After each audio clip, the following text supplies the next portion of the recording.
अस्सलाम वालेकुम वरहमतुल्लाहि वबरकातुहू। ट्रेडर्स, कैसे आप सब लोग? उम्मीद है सभी खैर आफियत से होंगे और अपनी ट्रेडिंग जर्नी को खूब एंजॉय कर रहे होंगे।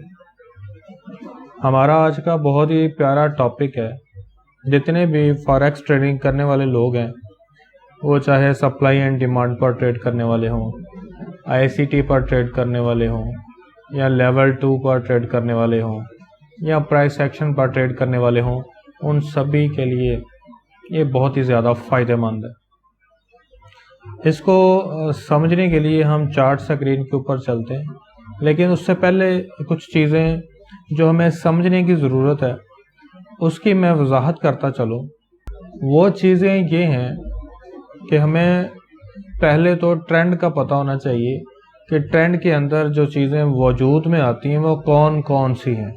हम अक्सर बात करते हैं, या वो लोग जो ट्रेडिंग में एक्सपर्ट हैं वो बोल रहे होते हैं कि ये मार्केट के अंदर इम्पल्सिव वेव है, ये मार्केट के अंदर करेक्टिव वेव है, यहाँ पर मार्केट करेक्शन कर रही है, यहाँ पर मार्केट इम्पल्सिवली ऊपर जा रही है, यहाँ मार्केट इम्पल्सिवली नीचे आ रही है।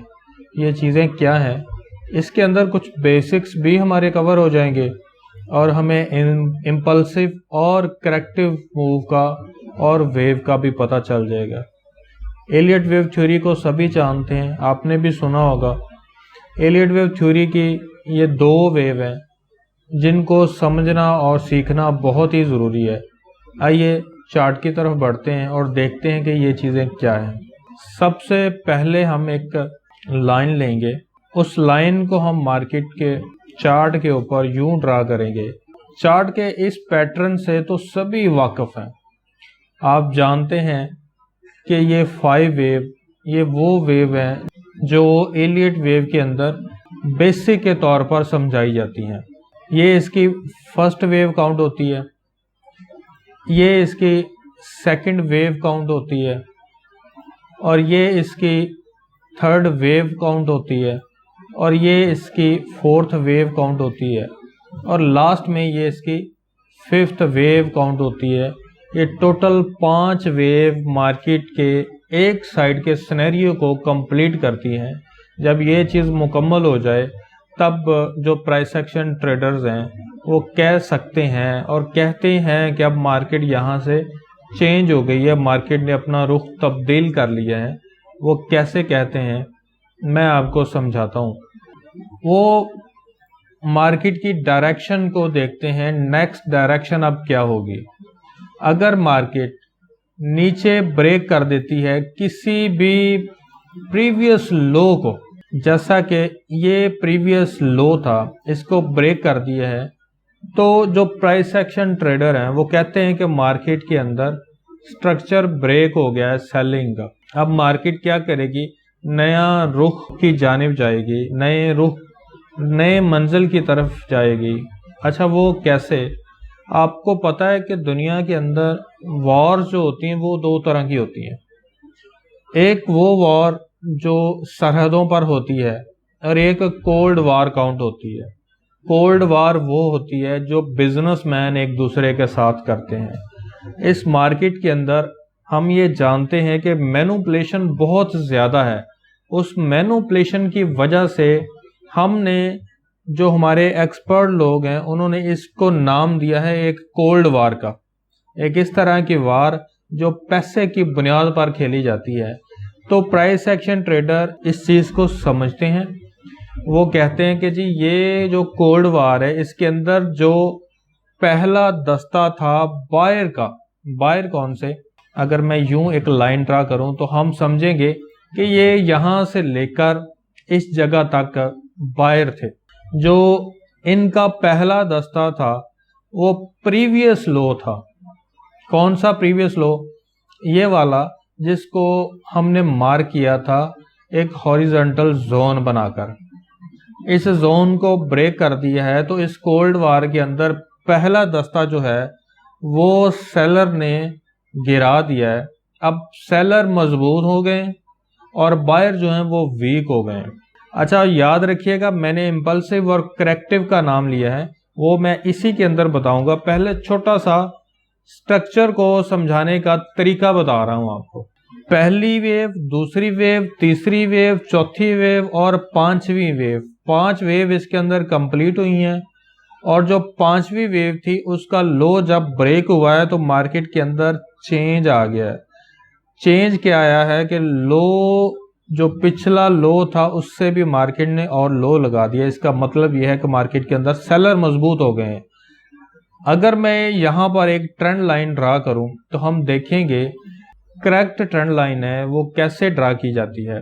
मार्केट के स्विंग के कोई भी 2 एज अगर हमने रेजिस्टेंस वाली ट्रेंड लाइन ड्रा करनी है तो हम ऊपर वाले कोई भी 2 एज एक दूसरे से मिलाएंगे जो एक तरतीब से आ रहे होंगे। कैसे कि पहला एज ये है स्विंग का, दूसरा एज ये है, तो मैंने इसको इसके साथ मिला दिया। जैसे ही मिलाया मैं इसको आगे बड़ा करूंगा। जब भी मार्केट उसको टच करेगी मैं वहां से सेलिंग अपॉर्चुनिटी ढूंढूंगा अपने किए गए एनालिसिस के मुताबिक। अच्छा, अब हम चलते हैं कि लोअर ट्रेंड लाइन कैसे ड्रा करनी है, जो सपोर्टिव ट्रेंड लाइन है वो कैसे ड्रा करनी है। मैं पिछले 2 एज, एक लो ये है, एक लो ये है स्विंग का लो, उसको मिलाया। मिलाने के बाद मैंने उसको ड्रा कर दिया मुकम्मल कि जब मार्केट इसको टेस्ट करेगी मैं बाय करूंगा, अगर ब्रेक करेगी तो मैं इसको सेल करूंगा। ये एक कॉमन सेंस यूज होती है ट्रेंड लाइन को ट्रेड करने के लिए, जो कि काफी हद तक गलत है। खैर उस टॉपिक में नहीं जाते, अभी चेंज ऑफ स्ट्रक्चर को थोड़ा सा समझते हैं। ये लोअर लो लग गया यहाँ पर, कैसे लगा, इस ट्रेंड लाइन को भी ब्रेक हुआ और ये जोन भी ब्रेक हो गया। तो जो मार्केट के अंदर चाहे प्राइस एक्शन ट्रेडर हो, सप्लाई एंड डिमांड के ट्रेडर हो, इंस्टीट्यूशंस हो, कोई भी हो, वो कहते हैं कि मार्केट के अंदर अब सेलर्स मजबूत हो गए हैं, उन्होंने स्ट्रक्चर को तोड़ दिया है। तो समझाना यहाँ पर मैं चाह रहा हूँ कि जो स्ट्रक्चर टूटा है वो स्ट्रक्चर इस ट्रेंड लाइन की मदद से देखा जाता है और इस ट्रेंड लाइन को बोला जाता है चेंज ऑफ करैक्टर या चेंज ऑफ स्ट्रक्चर लाइन। ये change of structure line count होगी और मार्केट ने सेलिंग में इसको ब्रेकआउट भी कर दिया है। आई होप कि ये चीज़ें समझ में आ गई होंगी। इसमें जो चीज़ें नोट करने वाली हैं, याद होगा मैंने कुछ बातें बताई थी आपको पहले, वो क्या थी कि हमने इम्पल्सिव और करेक्टिव चीज़ें फाइंड करनी है। तो मैं यहाँ पर लिख लेता हूँ। सबसे पहले 2 जगह पर हमने इसको लिख लिया, इम्पल्सिव मूव और करेक्टिव मूव। इम्पल्सिव ट्रेंड और करेक्टिव ट्रेंड भी बोला जाता है। अब इसकी वजाहत की जानिब जाते हैं। चेंज ऑफ स्ट्रक्चर लाइन की हमें समझ में आ गई, मूव्स की हमें समझ में आ गई। अब हम इन जोन्स को रिमूव करते हैं। अब हमारे पास नेकेड चार्ट के ऊपर कुछ लाइंस बची हैं जो कि लाइन चार्ट की नुमाइंदगी करती हैं, लेकिन उनके अंदर कुछ वेव्स हैं, कुछ मूव्स हैं। इसमें सबसे पहली जो मूव है वो ये वाली है, जिसको हमने नाम दिया था फर्स्ट वेव का, और उसके बाद इसको हमने नाम दिया था सेकंड वेव का, और ये हमारी थर्ड थी, फोर्थ एंड फिफ्थ। अब फर्स्ट वेव की जानिब जाते हैं। इसके अंदर जो फर्स्ट वेव है आप नोट करेंगे कि ये जो दूसरी मूव है उससे बड़ी है। याद रखिएगा, जो मूव तेजी से, वो हो सकता है कि 90 डिग्री की एंगल से ऊपर जाए, वो हो सकता है कि 90 डिग्री के एंगल के करीब ही मूव ले, लेकिन वो तेजी से ऊपर जाए। जो मूव 10-20 कैंडल्स ले रही हैं वही मूव 2 से 3 कैंडल ले लें, एक बड़ी मूव आए, एक बड़ा रुझान आए, उसको हम बोलेंगे मार्केट के अंदर एक इम्पल्सिव मूव आई है। वो इम्पल्सिव मूव आने के बाद जो सेकंड मूव आती है जिसके अंदर लोग प्रॉफिट टेकिंग करते हैं, उसको बोला जाता है करेक्टिव मूव। ठीक हो गया। सो हम जो फर्स्ट है उसको हम बोलेंगे इम्पल्सिव मूव और दूसरी जो है उसको हम बोलेंगे करेक्टिव मूव। आई होप के समझ आ गया होगा।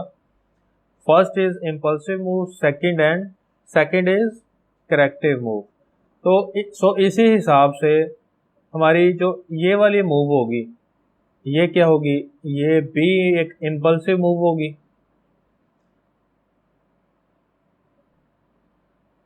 ये भी हमारी एक इम्पल्सिव मूव होगी। और जो उसके बाद सेकंड मूव होगी वो यकीनन हमारी करेक्टिव मूव होगी। It's a corrective move, it is also a impulsive move. So इस हिसाब से मार्केट चलती है। मार्केट के अंदर एक जब बड़ी मूव आती है, उसके बाद जब मार्केट साइडवेज होती है, जब मार्केट थोड़ा चॉपी मूव करती है, उसके अंदर हमें नजर आता है कि मार्केट कुछ डिसीजन पावर बना रही है। ठीक हो गया। जब वो डिसीजन पावर अपनी कंप्लीट करती है और वहां से फिर वो बूस्ट लेती है, जो वो बूस्ट लेती है वो मार्केट की इम्पल्सिव मूव होती है। आई होप करेक्टिव मूव और इम्पल्सिव मूव की हमें समझ में आ गई होगी। एलियट वेव जो थ्योरी है उसको हम फिर कभी करेंगे। जो चीज़ मैं बताना चाह रहा था वो इसके अंदर ये थी कि जब कोई मार्केट हाई लो लगाती है, इम्पल्सिव एंड करेक्टिव मूव के बाद मार्केट किसी साइड की तरफ जाना होता है, तो वहां पर कुछ अपने फुटप्रिंट छोड़ती है। ये वो फुटप्रिंट है जिनको सभी मार्केट के अंदर ट्रेड करने वाले लोग अपनी अपनी स्ट्रेटेजी के मुताबिक यूज करते हैं और उन्हें हम अपनी स्ट्रेटेजी के मुताबिक यूज करेंगे। आई होप कि यहाँ तक आपको समझ में आ गई होगी और पिछली जो बोरियत है वो इंटरेस्ट में बदल गई होगी। अब मैं बताता हूँ कि वो क्या चीज़ें हैं जिनको हमने फॉलो करना है, जिनके हिसाब से हमने चलना है। तो देखते हैं जी। अब ये सारी जो ड्राइंग है इसको रिमूव करना पड़ेगा। तो let's delete all the drawing. अपने चार्ट को हम शो करते हैं। ये हमारा कैंडलस्टिक चार्ट हमारे सामने नजर आ गया। लेकिन उससे पहले एक और चीज़ बता दूं, वो ये है कि मार्केट की इम्पल्सिवली मूव और करेक्टिव मूव की जो नुमाइंदगी कैंडल्स करती हैं, थोड़ी सी उनकी वजाहत कर लेते हैं। अज्यूम करते हैं कि अगर ये एक कैंडल बनी है, ये किसी भी साइड की हो सकती है। मैं इसको अज्यूम करता हूँ जी, ये एक सेलिंग कैंडल बन गई है मार्केट के अंदर और उसके बाद मार्केट एक छोटी कैंडल बनाती है। मार्केट बनाने से मुराद ये है कि मार्केट जब किसी साइड को मूव करती है तो कुछ चीज़ें उसको इंडिकेट कर रही होती हैं, उसका इशारा दे रही होती हैं हमें कि भाई अब मार्केट ने इस 1 घंटे के अंदर, इस 15 मिनट के अंदर, इस 5 मिनट के अंदर ये मूव ली है, इस आधे घंटे के अंदर ये मूव ली है। तो यहाँ पर मार्केट ने अगर सेलिंग मूव ली है 1 घंटे की कैंडल के अंदर, जिसको मैंने मार्क किया हुआ है, तो वही 1 घंटे की कैंडल के अंदर मार्केट ने मूव, वो सेलिंग हो सकती है, बाइंग हो सकती है। मूव तो ली है लेकिन मूव बहुत कम ली है पिछली मूव की निस्बत। और उसके बाद मार्केट ने फिर आगे एक मूव ली है जो कि पिछली मूव से काफी बड़ी है। तो मार्केट इस हिसाब से अप्स एंड डाउन लगाती है। लेकिन इन अप्स एंड डाउन की एक पहचान है। वो पहचान क्या है उसको हम डिटेल में बात करते हैं जी और समझते हैं कि उस पर हमने ट्रेड कैसे करना है। कि सभी मार्केट मेकर जो हैं, मार्केट के ट्रेडर जो हैं, इंस्टीट्यूशन जो हैं, बैंक्स जो हैं, उस जगह पर कैसे मैनिपुलेट करते हैं, कैसे उस मैनिपुलेशन से हमने बचना है और कैसे उसको आगे ट्रेड करना है।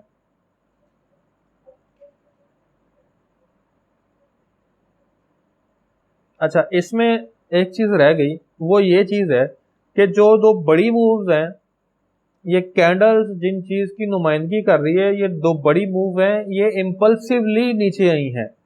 और जो सेकंड वाली मूव है और पिछली कैंडल का कुछ हिस्सा ये वाला और ये वाला और ये वाला अगली कैंडल का कुछ हिस्सा, ये करेक्टिव मूव है। इट्स मीन कि पिछली मूव के अंदर मार्केट सेलिंग में गई जरूर है, रुक गई है, उसके बाद कुछ प्रॉफिट टेकिंग हुई है और उसके बाद नेक्स्ट 1 घंटे के अंदर स्टेप लिया गया है सेल में जाने का। तो इस सारे तरीकाकार के अंदर, इस सारे मार्केट मूव के अंदर हमें करेक्टिव मूव भी मिल गई और इम्पल्सिव मूव भी मिल गई। तो हम कह सकते हैं कि ये जो मूव है ये इम्पल्सिव मूव है, ये मूव सारी की सारी करेक्टिव मूव है और ये फिर मार्केट के अंदर एक इम्पल्सिव मूव है। मार्केट इम्पल्सिवली गिरी है। आई होप आप इसको समझ गए होंगे। अब इन सभी इंडिकेटर को हम डिलीट करते हैं और फिर से इस चीज़ को ड्रा करते हैं। अब इसकी वजाहत की तरफ जाते हैं, इसकी रिफाइनिंग की तरफ जाते हैं और इससे आइडियाज़ उठाते हैं कि इसको हमने ट्रेड कैसे करना है। सबसे पहले वही चीज, मार्केट के अंदर अप्स एंड डाउन लगे, ठीक हो गया। अब इन्हीं को कैंडल्स की सूरत में हम ड्रा करते हैं। ये मार्केट के अंदर एक अप लगा, ठीक हो गया। ये मार्केट के अंदर उसी जगह से जहां पर पिछली कैंडल क्लोज हुई एक डाउन लगा, एक डाउन लगा, और उसके बाद उसी जगह से मार्केट ने एक और अप लगाया, उसके बाद फिर एक डाउन आया,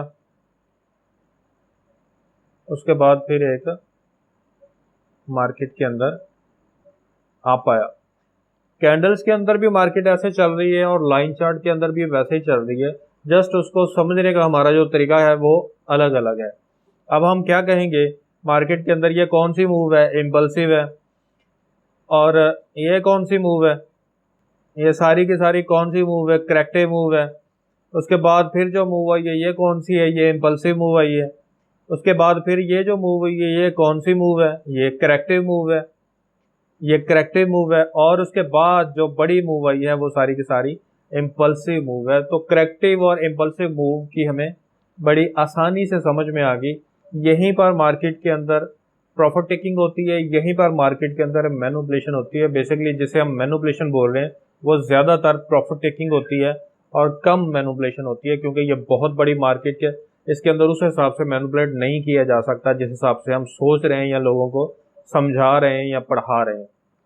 खैर, अब इन चीजों को फिर आगे थोड़ा एक्सपेंड करते हैं। कैसे कि ये एक बुलिश मूव मिली है मार्केट के अंदर, ये एक करेक्टिव मूव मिली है मार्केट के अंदर, और ये एक फिर से बुलिश मूव मिल गई है। यहां पर क्या हुआ है, यहां पर इनके नाम रखे जाएंगे। जो चीज मैं आपको बताना चाह रहा था, जो इंटरेस्ट पैदा करने वाली चीज थी, वो ये थी कि मार्केट के अंदर कुछ चीजें अलग किस्म की होती हैं। मिसाल के तौर पर हमें बताया जाता है कि ये मार्केट के अंदर इम्पल्सिव मूव आई है, मार्केट इम्पल्सिवली ऊपर गई है, या मार्केट ने करेक्शन की है, साइडवेज हुई है और फिर ये इम्पल्सिवली ऊपर चली गई है। लेकिन इसका एक नाम है, मार्केट अगर नीचे से ऊपर गई है तो उसको रैली बोलते हैं। मार्केट के अंदर एक बहुत बड़ी रैली आई है, मार्केट की जुबान में जब इसको लिखा जाता है तो रैली लिखा जाता है। ये एक मार्केट के अंदर रैली है। और उसके बाद जो मार्केट के अंदर करेक्शन हुई है उसको हम बोलेंगे कि वो मार्केट ने एक बेस बनाई है, एक फुटप्रिंट बनाया है जंप लेने के लिए, और फिर वापस आकर उसी जगह से जंप लेने के लिए। हम कह सकते हैं कि ये मार्केट ने एक बेस लगाई है, ये वाली बेस है जिसको हम थोड़ी देर पहले करेक्टिव बोल रहे थे, साइडवेज बोल रहे थे। ये मार्केट की बेसिकली बेस है जहां पर मार्केट ने फिर से जंप लिया है। प्रॉफिट टेकिंग करने के बाद मार्केट के अंदर जो साइडवेज कंडीशन छोड़ देते हैं उसको बेस बोला जाता है। और उसके बाद फिर से एक मार्केट ने रैली ली है, ठीक हो गया जी, आसान हो गया। रैली बेस, रैली हमें समझ में आ गई। अब हम इसी को उल्ट करते हैं। क्या उल्ट करते हैं, उसको बोलते हैं ड्रॉप बेस ड्रॉप।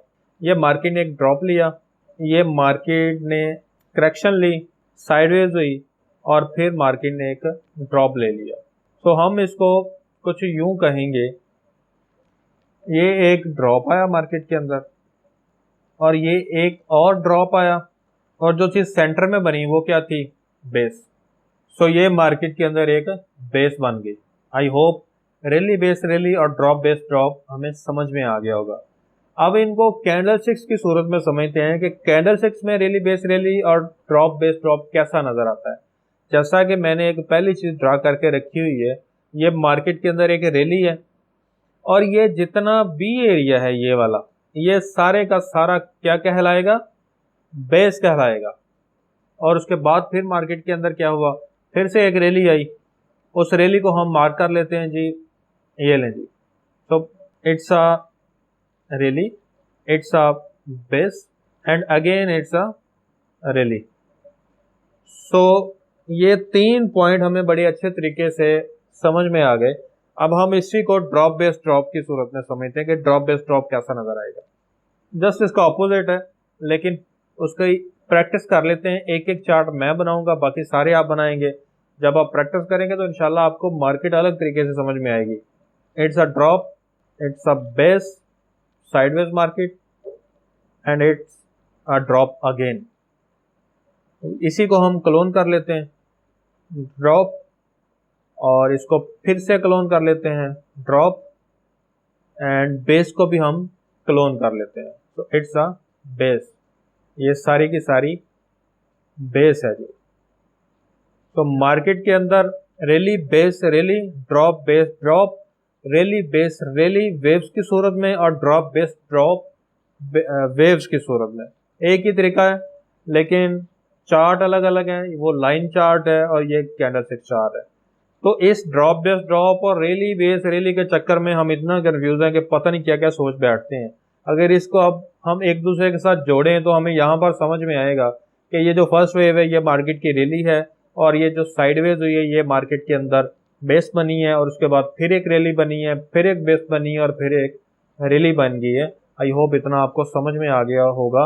अब इस सारे को हम करते हैं जी डिलीट, और अपने चार्ट को शो करते हैं, कैंडलस्टिक चार्ट को, कि यहाँ पर रैली बेस रैली और ड्रॉप बेस ड्रॉप हमें कहाँ पर नजर आ रहे हैं, किस तरह के दिखते हैं जी। तो सबसे पहले हमें ड्रॉप बेस ड्रॉप नजर आया है, उसको हम देखते हैं कि यार वाकई ये ड्रॉप बेस ड्रॉप है या बस हम टाइम ज़ाया कर रहे हैं। तो मार्केट के अंदर ये एक ड्रॉप आया है और ये एक बेस बनी है, उसके बाद एक और ड्रॉप आया है। तो ये मार्केट के अंदर ड्रॉप बेस ड्रॉप है। और इसी तरीके से अगर हम रैली को समझें तो ये मार्केट के अंदर एक रैली है, ये मार्केट के अंदर एक बेस है, और अगेन एक रैली आई है। सो इसी हिसाब से मार्केट मूव करती है। आप कहीं भी अंदाज़ा लगा लें, कहीं भी देख लें, जब मार्केट इम्पल्सिवली किसी साइड को ऊपर जाएगी या नीचे आएगी तो उसके बाद करेक्शन होगी ज़रूर होगी। क्यों? क्योंकि प्रॉफिट टेकिंग होती है, और उसके बाद फिर मार्केट एक बूस्ट मारती है, जंप लेती है, और किसी ना किसी साइड को वो निकल जाती है। I hope rally base rally और ड्रॉप बेस ड्रॉप आपको समझ में आ गया होगा।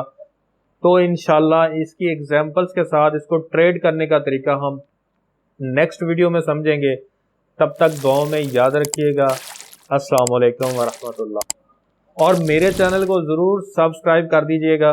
क्यों? क्योंकि इन्फॉर्मेटिव वीडियोस आपको मिलती रहेंगी, और इंशाल्लाह डिटेल में हम फॉरेक्स ट्रेडिंग को समझते रहेंगे और कामयाब होंगे इंशाल्लाह अज़्ज़ व जल। अस्सलाम वालेकुम वरहमतुल्लाह।